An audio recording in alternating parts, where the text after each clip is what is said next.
भाई साहब, आजकल स्टार्टअप की लहर चल रही है। हर कोई अपना बिजनेस स्टार्ट करना चाहता है। बट पता है, कुछ बिजनेस तो हवा में ही खड़े होते हैं और हवा में ही खत्म हो जाते हैं। नहीं समझे कैसे? चलो समझाता हूँ इस वीडियो में।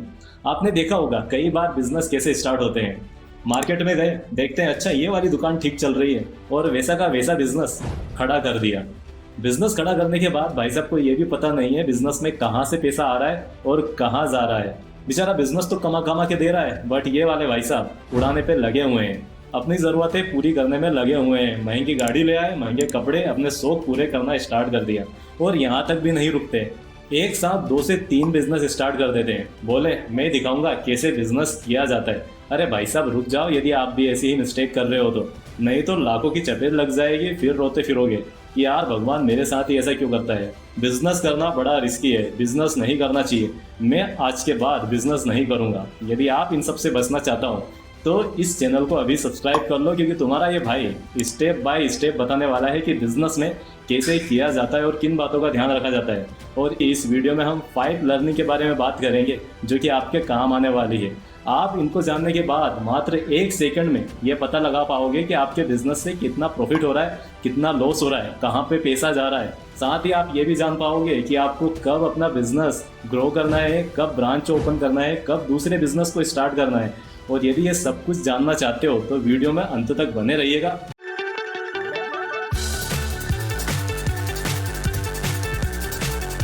तो चलो भाई, बिना टाइम वेस्ट करे करते हैं वीडियो की शुरुआत। वो 5 लर्निंग जानते हैं। तो पहली जो है ना, वो है अकाउंटिंग। अब भाई ये अकाउंटिंग क्या होती है? अरे सिंपल फंडा है। तुमने बिजनेस स्टार्ट किया, बिजनेस स्टार्ट करने के बाद सेल करोगे, परचेस करोगे, परचेस करने के बाद रेंट का भुगतान करोगे, इलेक्ट्रिसिटी का बिल भरोगे, और इनको सबको रिकॉर्ड करना ही अकाउंटिंग कहलाता है। कोई बड़ा तीर मार का काम नहीं है जो आपको करना है, बस उनको रिपोर्ट रखना है, वही अकाउंटिंग होती है। बट इसको एक एग्जांपल से समझ लो। जैसा कि रिलायंस है, रिलायंस का टर्नओवर, एनुअल जो टर्नओवर है वो है 9 लाख करोड़। मतलब कि भारत का जो एनुअल बजट है ना, उसका 20%। भाई साहब इनका जो टर्नओवर है ना, वो अपना मध्य प्रदेश, यूपी, गुजरात तीनों का जो एनुअल बजट बनता है ना, उतना मिला दोगे ना, उतना इनका टर्नओवर है। अब बात कर ले कि एनुअल बजट क्या होता है। एनुअल बजट का सीधा फंडा है कि भारत सरकार पूरे साल भर कितना खर्च करेगी भारत पे, और उसी को एनुअल बजट कहते हैं। और उसमें अलोकेशन होता है कि कौन सी इंडस्ट्री में कितना पैसा भारत सरकार डालेगी। तो भाई उसका 20% जो है ना, वो एनुअल टर्नओवर है अपनी रिलायंस कंपनी का। और यदि ये भी आपके जैसे वो बही खाता, अपना चिट्ठा ये रखना स्टार्ट कर देंगे ना, वो पुरानी बुक्स वगैरह जैसा 100 साल पुराना जमाना चल रहा था, तो इनकी 7 पीढ़ी और जितने भी एम्प्लॉई हैं सब यदि लिखा पढ़ी करने में भी लग गए तो भी इनको पता नहीं चलेगा कहाँ पैसा आ रहा है, कहाँ पैसा जा रहा है। और बिजनेस करना तो छोड़ ही दो।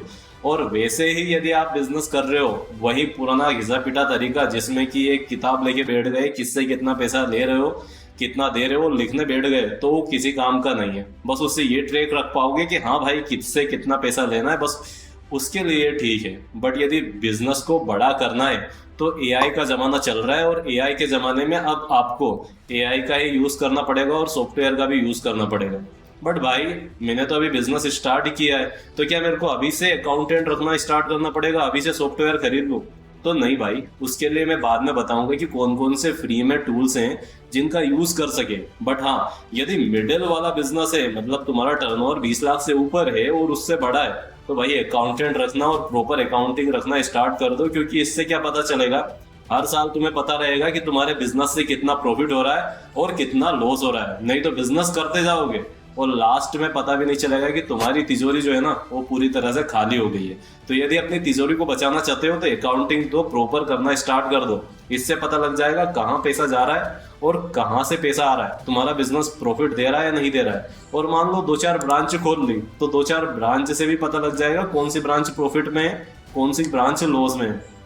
नहीं तो मत करो अकाउंटिंग और फिर लास्ट में पूरी पूंजी लुटा के बोलते रहो बिजनेस तो बेकार होता है। अब बात करें उनकी जिनका 20 लाख से कम टर्नओवर होता है। सर हमारा तो 20 लाख से कम टर्नओवर है, महीने के 10-15 ही ट्रांजेक्शन होते हैं, उसके लिए अकाउंटेंट रखेंगे तो वो हमसे महंगा पड़ेगा। तो अकाउंटिंग कैसे करें? कुछ नहीं करना है, सीधा जैसे मैं पर्सनल एक्सपेंस जो ट्रैक करता हूँ ना, वो वाली ऐप डाउनलोड करो और उससे अपना काम बना लो। अब वो कौन सी है? केसबुक। केसबुक के लिए क्या करना है, कोई मैं मार्केटिंग नहीं कर रहा हूँ, सीधा फंडा है। डायरेक्ट अपना जो भी प्ले स्टोर है वहां जाना है, वहां से जो भी केस बुक है ये क्लिक करो, ये डाउनलोड हो जाएगी। अब ये डाउनलोड होने के बाद तुमसे बेसिक डिटेल पूछेगी, वो फिलअप करो। फिलअप करने के बाद ये वाला डैशबोर्ड तुम्हारे सामने अपीयर होगा। अब इस वाले डैशबोर्ड में क्या करना है, जैसे तुम्हें रेंट का पेमेंट करना है तो डालो 4,000 रुपये कि भाई मेरे को 4,000 रुपये पेमेंट करना है। जिस पार्टी को तुम्हें पेमेंट करना है उसका नाम डालो, और नाम डालने के बाद यहाँ पे डिस्क्रिप्शन डाल दो, भाई क्यों दे रहे हो, और उसके बाद वहाँ पे डाल दो कि ये रेंट का एक्सपेंस है। यहाँ पे क्लिक कर दो। तो इससे क्या होगा, जैसे ही तुमने यहाँ पे एंट्री किए वैसे ही ये ट्रांजेक्ट जो सामने वाला उसके पास चला जाएगा और उसको पता लग जाएगा कि तुमने 4,000 का पेमेंट किया है। अब इससे दो फायदे होंगे, सामने वाला भी अपडेट हो गए, तुम भी अपडेट हो गए। तुम्हारा जब मन पड़े तब यहाँ से रिपोर्ट डाउनलोड करो और देख लो कि तुमने कितना एक्सपेंस किया है अपने बिजनेस में, अभी तक कितना खर्च हुआ है, सबसे ज्यादा खर्च कहाँ हो रहा है, किससे पैसे लेने और कब से पैसे लेने, उसकी रिपोर्ट आसान PDF और एक्सेल फाइल में तुम्हें मिल जाएगी। तो भाई इसका इस्तेमाल कर लो, और जब भी तुम्हारे CA के पास ऑडिट करने जाना पड़े डायरेक्ट यहाँ से रिपोर्ट डाउनलोड करी, उनको दी और काम खत्म। तुम्हारा टाइम भी सेव, और ना ही अकाउंटेंट की जरूरत, ना ही पैसे लगाने की जरूरत, थोड़ा सा काम और तुम्हारा काम बन गया। कमेंट सेक्शन में इसको ट्राई करने के बाद जरूर बताना ये काम आई आपके या नहीं आई। अब दूसरे पे चलते हैं, focus on one business at A time. अब ये क्या होता है, अरे भाई जैसे ही कोई बिजनेस स्टार्ट करता है तो अपने आप को अंबानी समझने लग जाता है कि मैं ये बिजनेस भी करूंगा, वो बिजनेस भी करूंगा। और जब बिजनेस स्टार्ट करता है तो बिजनेस भी कैसे स्टार्ट करता है, एक रेस्टोरेंट का बिजनेस, एक अपना बिजनेस स्टार्ट किया तो वो हॉस्पिटल वाला बिजनेस। अरे भाई रुक जाओ, अंबानी साहब ने भी जब अपना पहला बिजनेस स्टार्ट किया था तो स्टार्टिंग के 1958 से 1980 तक तो केवल एक ही बिजनेस पे फोकस किया था, और उसी इंडस्ट्री में बैकवर्ड और फॉरवर्ड इंटीग्रेशन करके नए बिजनेस स्टार्ट किए थे। मतलब समझे नहीं क्या? अरे इसका सीधा सिंपल मतलब है कि जैसे रेस्टोरेंट की दुकान खोली, अब रेस्टोरेंट की दुकान खोली तो वहां पे आप क्या सामान खरीदते हो, एक तो आटा, दूसरा सब्जियां। तो आटा और सब्जियां जहाँ से खरीदते हो उस बिजनेस को भी आप ही स्टार्ट कर दो। तो इसे ही बैकवर्ड फॉरवर्ड इंटीग्रेशन कहते हैं कि जो पिछला वाला बिजनेस है वो भी तुम्हें स्टार्ट कर दो, अगला वाला बिजनेस भी तुम्हें स्टार्ट कर दो। तो भाई यहाँ से क्या लर्निंग लेने की जरूरत है, इस यहाँ से लर्निंग लेने की जरूरत है। पहले तो एक ही इंडस्ट्री को समझो, यदि कपड़ा बिजनेस में हो तो उसी इंडस्ट्री को समझो, उसी में बैकवर्ड फॉरवर्ड इंटीग्रेशन करो। ऐसा नहीं कपड़ा से निकल के हॉस्पिटल पे चले गए और हॉस्पिटल से रेस्टोरेंट पे। नहीं तो एक बात ध्यान रख लो कि हर इंडस्ट्री में जो गवर्नमेंट के रूल्स रेगुलेशन होते हैं वो अलग अलग होते हैं, खाने की चीज पे अलग, सर्विस की चीज पे अलग। नहीं तो तुम पेनाल्टी देने में रह जाओगे और बिजनेस करना तो छोड़ ही दो।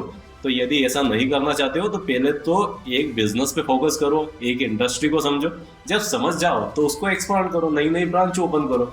और नई नई ब्रांच ओपन करने के बाद तुमको आसानी से संभाल पा रहे हो तो भाई उसी इंडस्ट्री में बैकवर्ड और फॉरवर्ड इंटीग्रेशन करके नए बिजनेस स्टार्ट करो। अब ऐसा बिजनेस क्यों कर रहे हो जिसका उस इंडस्ट्री से दूर दूर तक कोई नाता ही नहीं, उस इंडस्ट्री को पूरी तरह से समझ गए तो उसी इंडस्ट्री में अपने बिजनेस आगे बढ़ाओ ना।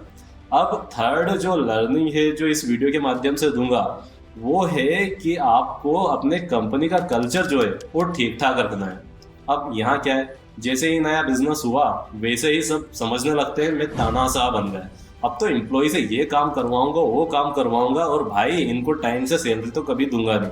तो रुक जाओ, ओला का भी यही हाल हुआ था। ओला का नाम तो सुना होगा, ओला कंपनी के 50,000 एम्प्लॉय टच हो गए थे और अब भाई दोस्त 3,000 एम्प्लॉय बचे हैं, क्योंकि कोई भी अपने आप को इंसान ही समझना पसंद करता है। एम्प्लॉय है तो एम्प्लॉय को इंसान की तरह ही ट्रीट करो, उन्हें टाइम से सैलरी देना है, इसी के लिए तो काम कर रहे हैं, तो टाइम से सैलरी लो, सही कल्चर रखो, सही इन्वायरमेंट रखो, क्योंकि जैसे जैसे एम्प्लॉय पुराना होगा ना वैसे वैसे भाई वो तुम्हारी असेट बन जाएगा। और जब वो असेट बन जाएगा ना, यदि उसने तुम्हारे यहाँ काम किया तो आपको आगे बढ़ने से कोई नहीं रोक सकता, क्योंकि वो सोने से कम नहीं है। नहीं तो क्या होगा, रिक्रूटमेंट कंपनी बन के रह जाएंगे। ये एम्प्लॉय आया, उसको ट्रेन किया, फिर उसके साथ थोड़ा मिसबिहेव हुआ, वो छोड़ के चला गया, फिर नया एम्प्लॉय आया, उसको ट्रेन किया, फिर वो छोड़ के चला गया। वैसे ही लास्ट तक चलता रहेगा। तुम हमेशा 10 से रात के 12 बजे तक काम करते रहोगे और फिर वैसे ही जो फैमिली के दूसरे मेंबर हैं उनको भी लगा बैठोगे भाई ऐसे काम करना है और एम्प्लॉय को पूरी तरह से हरास करना है। तो रुक जाओ भाई, बड़ा ऑर्गेनाइजेशन बनाना है तो एम्प्लॉय को बढ़िया इज्जत दो, उनको बढ़िया पैसे दो, सही से उनसे काम करवाओ और अपने बिजनेस को आगे बढ़ाओ। अब फोर्थ जो लर्निंग है वो है do not register your company at least for 3-4 month. अब इसमें क्या है, जब किसी के पास नया बिजनेस आइडिया आता है तो भाई उसको रोक पाना मुश्किल होता है वो डायरेक्ट कंपनी सेक्रेटरी ढूंढने लगता है। भाई कहाँ है कंपनी सेक्रेटरी, अब तो अपना बिजनेस रजिस्टर्ड कराऊंगा, कंपनी बनाऊंगा और बड़ा बिजनेस बिल्ड करूंगा। यदि ऐसा ही आप करोगे ना तो रुक जाओ, क्योंकि जब कंपनी रजिस्टर्ड करते हो ना तो भले ही साल भर आपका कोई भी रेवेन्यू ना हो, जीरो रेवेन्यू, पर आपको 50,000 से 1 लाख तक तो पैसे सीए और सीएस को देने ही पड़ेंगे। कंप्लायंस है कंपनी की, तुम्हारा रेवेन्यू जीरो रहा हो बट आपकी कंप्लायंस जो है ना वो तो पूरी करनी पड़ेगी, सीएस को तो पैसे देना ही है। फिर ऑडिट की बारी, कंपनी का रेवेन्यू जीरो हो पर ऑडिट तो करवाना पड़ेगा, तो सीए को भी पैसा देना है। तो मतलब तो यदि आप बिजनेस करते हो तो एटलीस्ट 2-3 महीने वैसे ही ट्राई कर लो। यदि तुम्हें लगता है कि हाँ यार ये बिजनेस आइडिया जो है वो बहुत बड़ा होगा तो भाई कर लो, कौन रोक रहा है, उसको रजिस्टर्ड करवा लो, क्योंकि 2-3 महीने में कुछ जाना नहीं है। बट हाँ, यदि ऐसा है कि उस बिजनेस को रजिस्टर्ड करे बिना करवा ही नहीं सकते, आगे स्टार्ट ही नहीं कर सकते, तो करवा लो। कहाँ जा रहा है, यदि आगे बढ़ना ही है उस बिजनेस में और आपको पता है कि बिना रजिस्ट्रेशन के आगे बढ़ ही नहीं सकते तो रजिस्टर्ड करवाओ और आगे बढ़ जाओ। अब 5वां वाला जो काम है वो है स्टार्ट लिविंग ड्रीम लाइफ। यहाँ इधर बिजनेस स्टार्ट हुआ नहीं और ये भाई साहब, भाई अरे ये ड्रीम कार, ये बाइक सब कुछ ले आए, उस बिजनेस की तो वाट लगी पड़ी है और इधर पूरे खर्चे चालू हो गए। अरे उस बिजनेस पे फोकस करना स्टार्ट करो, उस बिजनेस को पहले ग्रो करो। प्रॉस्पेरिटी पहले बिजनेस से दिखनी चाहिए। खुद से स्टार्ट कर देंगे तो बिजनेस के लिए पैसा नहीं बचेगा, बिजनेस बेचारा रोता रहेगा और इधर आप उसको उड़ाने में लग जाओगे। इसका सीधा एग्जांपल समझो। मान लो आपने कपड़े की दुकान स्टार्ट की, वहां पे आपने 10 लाख का कपड़ा पूरा तरह से भर के रख लिया, अब उसको आपको बेचना है। तो मान लो आप 600 की एक शर्ट बेचते हो, उसकी जो कॉस्ट है वो 400 है, तो यहाँ पे प्रॉफिट 200 रुपये है। बट भाई जब बिजनेस स्टार्ट करते हैं ना तो जो 600 रुपये ना उसको ही प्रॉफिट समझना स्टार्ट कर देते हैं और उस 600 रुपये को ही उड़ा देते हैं। तो आपने कई बार देखा होगा, कई बार जब कोई दुकान स्टार्ट होती है तो बहुत सारा माल पड़ा रहता है बट धीरे धीरे वो माल खत्म होता जाता है। क्यों? बिजनेस का जो प्रॉफिट है, पैसा है, वो बिजनेस में ही लगना चाहिए। बट ये भाई साहब उस पैसे को निकाल के खुद के लिए यूज करना स्टार्ट कर देते हैं। अपने लिए कार ले आए, अपने लिए बाइक ले आए। अब वो बिजनेस है, बिजनेस तुम्हें प्रॉफिट तो दे रहा है बट उसका पूरा पैसा खुद में यूटिलाइज कर लोगे तो उसका जो माल है उसको खरीद करने के लिए पैसे भी चाहिए। अब तुम वो 10 लाख का माल कम होता जा रहा है और वहां पे तुम कुछ कर ही नहीं रहे हो, तो कुछ समय बाद वो बिजनेस जो है वो तो छोटा हो जाएगा और लास्ट में आके उसको क्लोज करना पड़ेगा। तो उम्मीद है कि ये जो 5 लर्निंग है ये आपके लिए बराबर काम करेगी और बराबर आपने इनको सुना होगा। यदि अच्छी लगी हो तो कमेंट कर दो भाई और लाइक कर दो, और वीडियो को सब्सक्राइब करने में जाता क्या है, क्योंकि ये तुम्हारा भाई फ्री ऑफ कॉस्ट ये सब कुछ दे रहा है, तो लाइक और सब्सक्राइब तो बनता ही है। नमस्कार।